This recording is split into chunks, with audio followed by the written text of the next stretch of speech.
প্রথম আবদার, তারা বলবে, হে আল্লাহ, আমাদের এখান থেকে বের করে দিন, আমরা আর গুনাহ করব না। আল্লাহ পরিষ্কারভাবে বলে দেবেন, চুপ, আমার সাথে কথা বলো না। তখন তারা বুঝতে পারবে যে তারা আর কখনো এখান থেকে বের হতে পারবে না।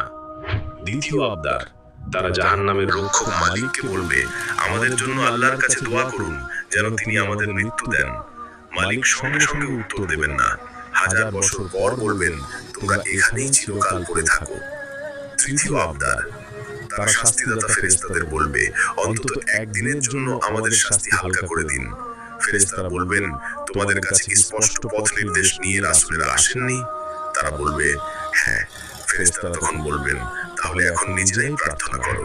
চতুর্থ আবদার, তারা জান্নাতীদের ডেকে বলবে, ভাই একটু পানি দাও অথবা জান্নাতের কিছু খাবার দাও।